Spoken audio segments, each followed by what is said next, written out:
Shalom Bacha, Shakadosh Baruch Hu, qui vous donne la santé, la joie, la prospérité. Je voudrais vous raconter une très belle histoire sur mon grand-père que j'ai lu, Rabbi Yehoshua Pinto Alav Shalom, pendant qu'il était, lorsqu'il était en Syrie. C'est une histoire qui date il y a à peu près 350-400 ans. Une fois, il y avait à Damas, il n'y avait pas de pluie. Il y avait la sécheresse et ils sont venus chez le Rav, Rabbi Yehoshua Pinto Alav Shalom, pour qu'il fasse quelque chose, pour qu'il prie à Kadosh Baruch Hu, qu'il leur donne un conseil, parce qu'il y a un problème. Et Rabbi Yehoshua Pinto Alav Shalom leur a dit, moi je comprends, alors on va tous se réunir à la synagogue, la grande synagogue de Damas, et on va prier. C'est l'arme. Notre âme, c'est la prière.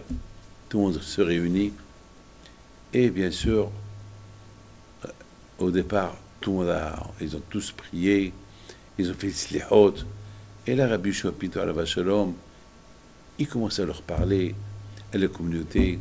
S'il n'y a pas la pluie, c'est peut-être, c'est à cause, il y a des fautes qu'on a fait. Alors il faut que chacun y cherche. Il a beaucoup parlé. Il faut prendre des engagements dans la religion. Et pendant que Rabbi Yehoshua Pinto Alav Shalom, il parlait, il y avait deux personnes qui parlaient. Ils parlaient entre eux.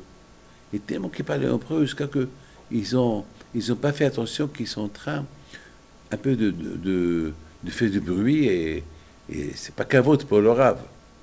Alors tout le monde a fait chut, mais ils ont continué à parler.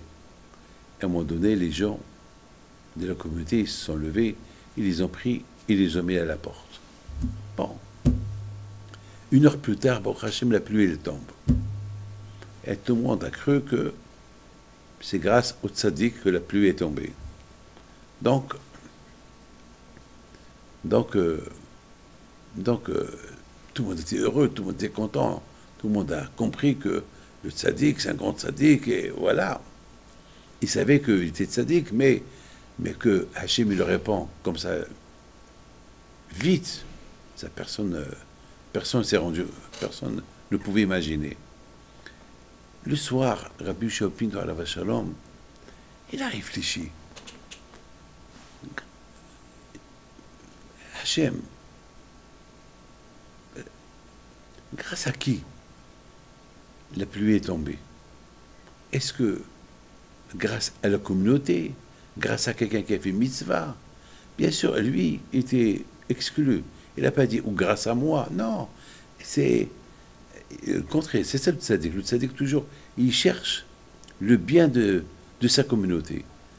Alors, dans le rêve, il rêve qu'il y a un avis, lui dit, ta prière, elle est montée chez Hachem grâce à ces deux personnes qui étaient en train de parler pendant que toi tu parlais, et qu'ils sont venus des gens de la communauté et qu'ils les ont jetés dehors. Ils ont jeté dehors. C'est grâce à eux que la pluie est tombée. Mais dans le ciel, ils ne sont pas contents qu'ils ont été renvoyés de la synagogue. Rabbi Yehoshua Pinto, il se réveille, il avait la peine, il avait peur aussi pour sa communauté que le bon Dieu va les punir, parce que, comment? C'est grâce à ces deux-là que la pluie est descendue, et eux, ils les ont jetés dehors. Donc, vite, tout de suite, lorsqu'il se réveille, il va lui-même, au milieu de la nuit, il tape aux portes des gens, réveiller toute la communauté. Je veux que toute la communauté se rassemble à la synagogue.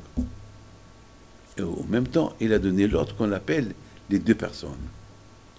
Et tout le monde s'est réveillé, tout le monde a eu peur. Qu'est-ce qui se passe? Qu'est-ce que le Rav va nous dire? Qu'est-ce qui se passe? Qu'est-ce qui se passe? Donc tout le monde se réveille, tout le monde vient. Et les rabbins d'avant, c'est pas comme les rabbins d'aujourd'hui. Est-ce que moi, si j'appelle tout le monde de venir au milieu de la nuit à la synagogue, ils vont venir? Personne ne va venir. Peut-être 1 ou 2 ou 3. Et regardez les rabbins de l'époque, le kouah qu'ils avaient. Non, parce que même la communauté était attachée à son Rav. Aujourd'hui, malheureusement, c'est chacun. Enfin, je préfère ne pas trop parler. Mais à Kolpanim, les deux personnes, ils avaient peur de rentrer chez le Rav.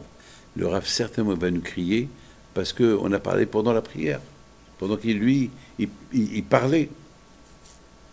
Et le Rav, il les a reçus avec un sourire. Il leur a dit, vous savez que la pluie, elle est tombée grâce à vous. Dites-moi, qui êtes-vous? Qui êtes-vous?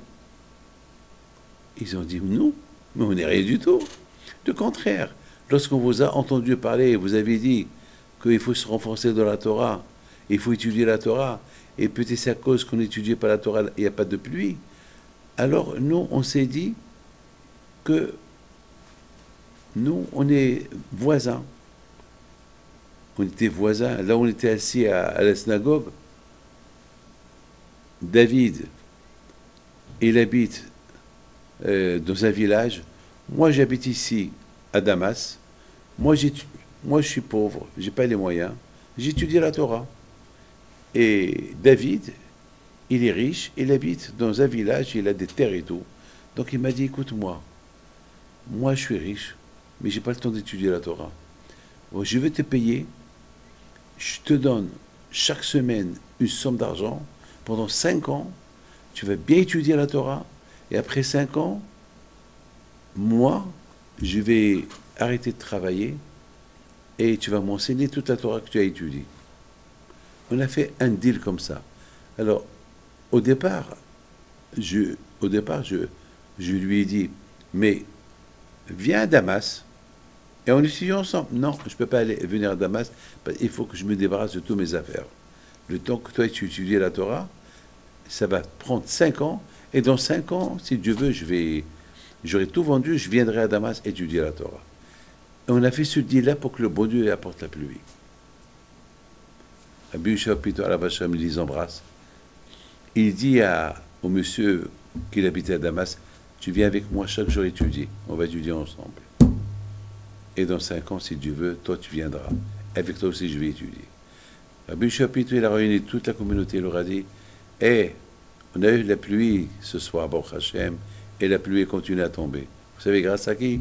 C'est pas grâce à moi, c'est pas grâce à vous, c'est grâce à ces 2 personnes-là qu'ils ont pris sur eux. Un, il étudie la Torah, l'autre, il travaille, et toute la Torah qu'il va étudier, elle va être payée par ce monsieur-là. Et après 5 ans, ce monsieur-là, le riche, il va tout lâcher, il va venir à Damas étudier les 5 ans de Torah qu'il a étudié pendant les 50 ans, les 5 ans. Et Rabbi Yehoshua Pinto Alav Hashem, il termine son histoire. On termine l'histoire que 10 ans plus tard, ces 2 personnes-là, ils sont devenus les grands rabbins de Damas. Voilà mes amis, que leurs efforts soient avec vous et que le bon Dieu vous protège jamais.